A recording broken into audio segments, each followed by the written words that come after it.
The Shroud of Turin is one of the most studied, most photographed, and most argued over objects in the world.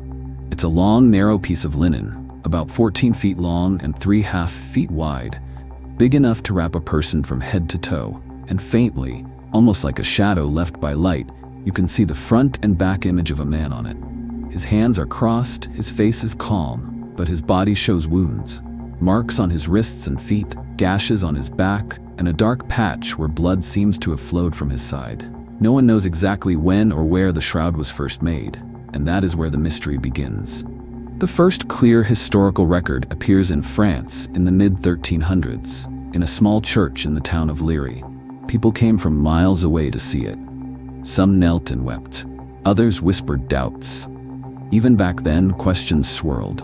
Was it the actual burial cloth of Jesus of Nazareth, or a very convincing work of art? By the late 1500s, the shroud had been moved to Turin, Italy, under the care of the royal house of Savoy. They placed it in the Cathedral of St. John the Baptist, inside a special silver chest. But even a silver chest could not protect it from disaster. In 1532, a massive fire broke out in the chapel where the shroud was kept. Molten silver from its chest dripped onto the folded cloth, burning through in several places.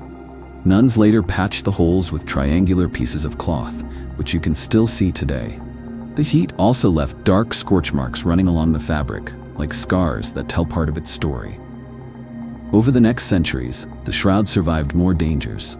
Revolutions, world wars, and even another fire in 1997 that almost destroyed it again. Each time, it was rescued at the last moment, almost as if fate was determined to keep it alive. For millions of Christians, the shroud is more than a relic. It's a physical link to the single most important moment in history, the death and resurrection of Jesus. For skeptics, it's still an unsolved puzzle, one that challenges science to explain how such an image could even exist. The mystery of the shroud drew curiosity for centuries, but modern science didn't get its first close look until the late 1800s. In 1898, an Italian photographer named Secondo Pia received rare permission to take detailed photographs of the shroud. He set up his big wooden camera, coated the glass plate with chemicals, and opened the shutter. No one knew what he would capture. When Pia developed the photographic plate in his darkroom, he froze. On the plate, the figure of the man on the shroud appeared not faint and blurry, but sharp and detailed. It was a photographic negative, meaning the light and dark were reversed from what the eye could see. The faint, almost invisible face on the linen suddenly looked lifelike, with eyes, beard, and every wound clear. The discovery shocked the world. Newspapers printed the image across front pages. Pilgrims felt they were looking into the actual face of Jesus. Scientists were intrigued but cautious. How could a medieval artist have made something that looked like a photographic negative hundreds of years before cameras existed? In the decades that followed, interest only grew. By the 1970s, the Catholic Church allowed a team of American scientists, the Shroud of Turin Research Project, or STURP, to run the most detailed study ever attempted. For 5 days in 1978, the team worked in shifts around the clock. They brought X-ray machines, infrared cameras, ultraviolet lights, and microscopic tools. They took samples of pollen, fibers, and dust. They measured the cloth's weave and thickness to the millimeter. One of their most surprising findings was that the image wasn't painted. There were no brush strokes, no pigment soaked deep into the fibers. Instead, the image was only on the very top layer of the linen threads, as if the fibers had been lightly scorched, but without any heat damage going deeper. They also found traces of pollen from plants that only grew in the Middle East, and tiny mineral particles similar to limestone found near Jerusalem. To believers, this was more proof that the cloth had been in that region 2,000 years ago. To skeptics, it was just another clue in a very old puzzle, a puzzle that still refused to give up its full story. By the end of the investigation, the scientists admitted they could not explain how the image was made.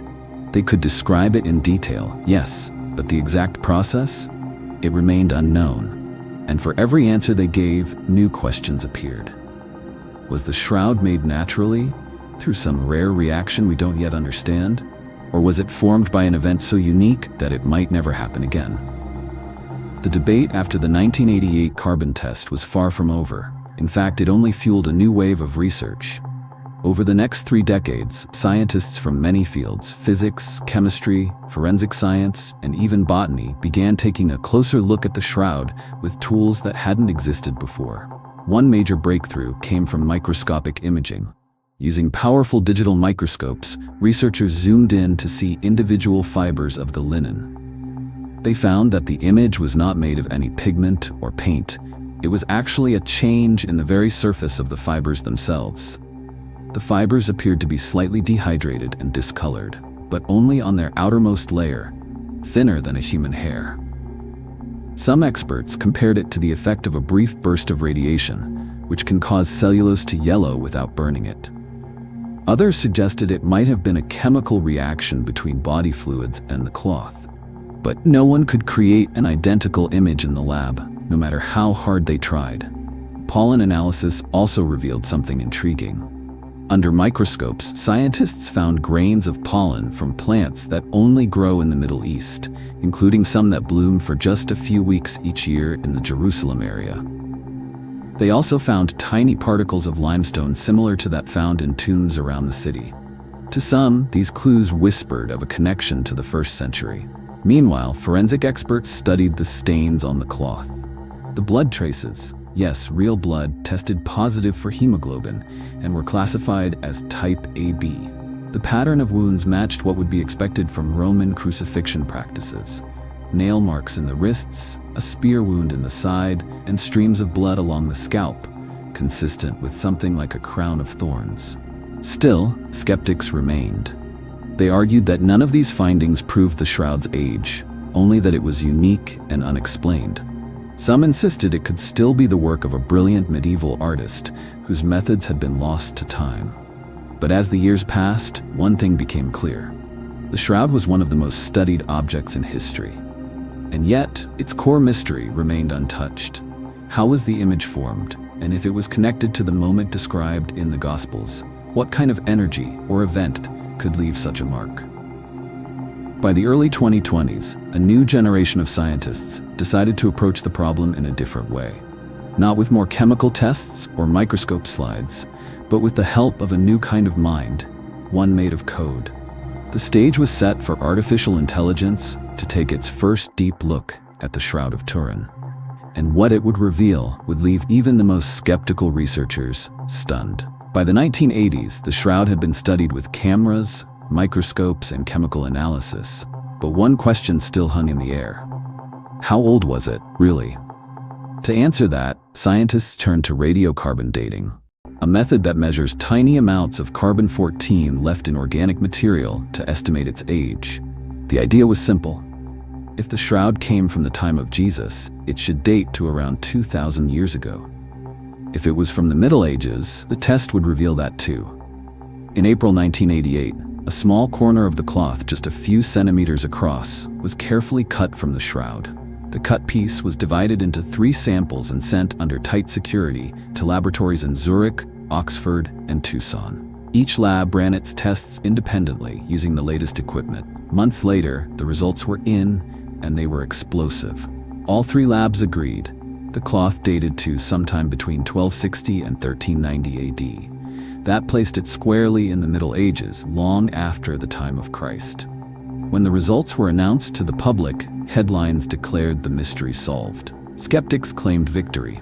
Believers were stunned, some even heartbroken. But almost immediately, controversy erupted. Some researchers argued that the tested corner might not have been part of the original cloth at all. They pointed out that the area chosen had been handled for centuries during public displays and might have been repaired in the Middle Ages with newer material. If that were true, the test would have dated the repair, not the whole shroud.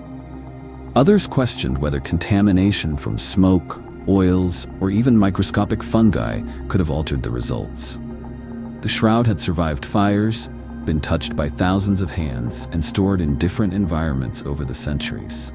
Could all of that have skewed the carbon dating? The Vatican itself took a cautious stance. They neither confirmed nor denied the results, and they allowed no further samples to be taken for testing. For some, the 1988 test closed the case. For others, it only deepened the mystery, because if the shroud was medieval, why did no one know how the image had been made, even with modern technology? And that lingering question kept the shroud in the spotlight, ready for the next breakthrough to challenge the story all over again. By 2024, artificial intelligence had begun solving problems that had puzzled humans for centuries, decoding ancient scrolls, finding hidden structures in satellite images, even recreating the sounds of extinct languages. So when a small team of researchers proposed using AI to study the Shroud of Turin, the idea caught the world's attention. The project brought together experts in imaging, data science, and historical textiles. Their plan was bold: create the most detailed digital model of the shroud ever made, then let an AI system search for patterns invisible to the human eye. They began by photographing every inch of the cloth using hyperspectral imaging, a technique that captures information far beyond the colors our eyes can see. This meant recording data from ultraviolet, infrared, and even thermal wavelengths, revealing subtle differences in the fibers. Next, they scanned the cloth in 3D, mapping every fold, crease, and weave. Even the smallest irregularities in the threads were logged into the dataset. In total, they collected more than 10 terabytes of data, enough to fill thousands of laptops at the time. Then came the AI itself, a deep learning system trained on millions of images of fabrics, faces, wounds, and ancient materials. It had been taught to recognize subtle distortions, match shapes across damaged surfaces, and reconstruct missing details. At first, the AI worked like a super microscope, flagging areas where the image's shading was too precise to be random. It mapped microscopic variations in fiber color, showing that the body image and the blood stains had completely different chemical signatures, proof that the stains were not painted over the image. But then the AI started doing something unexpected. By analyzing the distortion of the face and body on the wrinkled fabric, it reverse-engineered the most likely original shape that touched the cloth. Using thousands of calculations, it built a lifelike 3D reconstruction of the man in the shroud, with startling accuracy. When the rendering was complete, the team stared in silence. Before them was the image of a bearded man, eyes closed, with marks of injury exactly where the shroud's stains appeared. The facial features were symmetrical, the wounds realistic, and the posture perfectly matched the folds of the cloth. And there was something else. The AI detected faint, nearly invisible markings around the head, tiny halos of fiber discoloration that seemed to radiate outward in all directions. No paint, no pigment, just a delicate shift in the linen's chemistry, as if a brief burst of energy had passed through it. Some scientists in the team quietly exchanged glances. They knew what that could mean, but no one dared say it out loud, not yet. The first public images from the project were released weeks later. Around the world, millions of people clicked, zoomed, and stared at the man's reconstructed face. For some, it was a deeply moving confirmation of faith. For others, it was just another mystery to be explained. But everyone agreed. No one had ever seen the Shroud of Turin quite like this before. When the AI team finally revealed their findings, they didn't hold a flashy press conference. Instead, they quietly posted a high-resolution 3D rendering of the shroud's reconstructed figure on a public research server, along with a brief paper explaining their methods. At first, only a handful of historians, theologians, and science journalists noticed, but within hours, the images began to spread. A popular science blog shared the images under the headline, "AI reveals face from the Shroud of Turin. You have to see this." That post alone was shared more than 200,000 times in a single day. By the end of the week, the story had gone global. News channels in Europe ran breathless segments, showing the reconstructed face side by side with the original cloth. In South America, churches projected the image during services. In the United States, talk shows debated whether the AI's findings proved anything, or simply added more questions. Some viewers were moved to tears. "I've prayed to this image my whole life," said one elderly woman in Turin, "but now I feel like I've looked into his eyes." Others were skeptical, calling it a clever trick of technology. One critic said, "AI can make anything look real. This doesn't prove it's the face of Jesus." The Vatican released a cautious statement. acknowledging the technical achievement but warning that faith could not be proven by pixels. Still, they arranged for a closed-door viewing of the AI render for a select group of clergy and scientists. Meanwhile, online forums lit up with theories. Some pointed to the faint, halo-like discolorations found by the AI, comparing them to radiation burn patterns in other materials. Others claimed the energy burst signature aligned with ancient accounts of resurrection, an idea that spread quickly on religious YouTube channels. In academic circles, the debate took a different tone. Material scientists pored over the data, fascinated by how the image's chemistry differed between the body imprint and the blood stains. Linguists and historians argued over faint inscriptions some claimed to see in the AI's enhanced scans, tiny, almost ghost-like letters near the edges of the cloth. The project's lead researcher, Dr. Elena Marconi, gave her only interview to a BBC documentary crew. When asked what the AI had really found, she paused for a long time. Finally, she said, "We gave the shroud the ability to speak in a language we could finally understand. What it chose to say will be debated for generations." The reaction didn't stop with scientists and believers. Artists began using the AI render as inspiration for paintings, sculptures, and even immersive VR experiences where visitors could walk around the figure as if he were standing before them. At the same time, skeptics created counter versions, feeding the shroud data into their own AI systems to reconstruct different faces, from Roman soldiers to anonymous medieval men. In this mix of awe and argument, one thing was certain: the Shroud of Turin had re-entered the global conversation in a way it hadn't for decades. And this time, it wasn't just a relic locked away in a cathedral vault. It was a living, digital mystery, one anyone could zoom in on, rotate, and study from their own home. And somewhere, deep inside that 10-terabyte dataset, there might still be secrets waiting to be discovered. Patterns the AI had not yet recognized, or perhaps chose not to reveal. One truth became clear: the Shroud of Turin was not finished with us. The images answered some questions, but they raised many more. First, the age-old mystery. Was the shroud truly from the 1st century, or a brilliant medieval creation? The AI didn't date the cloth, but in its enhanced scans, researchers noticed fiber structures that seemed far older than anything from the 1300s. Yet carbon dating decades earlier had suggested otherwise. Why the conflict? Was there contamination, or something even stranger, a radiation event that altered the isotopes? Second, the marks themselves. The AI uncovered faint, nearly invisible inscriptions along the edges of the fabric. Some looked like Greek or Latin letters. Others resembled ancient Aramaic, but they were fragmented, almost like whispers half heard. Were they labels, pilgrim graffiti, or a message left by those who prepared the body? Then came the most unsettling finding: patterns in the image that no one expected. When the AI enhanced the full body imprint, it revealed a soft, radial glow around certain areas: the head, the hands, the chest. This glow matched known patterns of high-energy bursts in materials. If real, it suggested the image was not painted, but rather seared into the fibers in a single, instantaneous event. Some scientists speculated it could have been caused by a powerful natural phenomenon, perhaps ultraviolet light from an unknown source. Others whispered that the pattern matched descriptions of a light brighter than the sun found in resurrection accounts. But perhaps the deepest mystery was the AI's own behavior. Hidden in the technical logs, the team noticed something strange. The algorithm had discarded thousands of micro-patterns it called false positives. Yet, when a curious researcher restored some of them, faint outlines of other shapes appeared. Shapes that didn't belong to the figure at all. Were they artifacts from centuries of handling? Or traces of something or someone else that had once touched the cloth? And then there was the silence. For all its advanced processing, the AI never claimed certainty. Every translation, every enhancement came with a probability score, a reminder that it might be wrong. In the end, it didn't tell us what the shroud was. It only showed us what it could see, and left the meaning to us.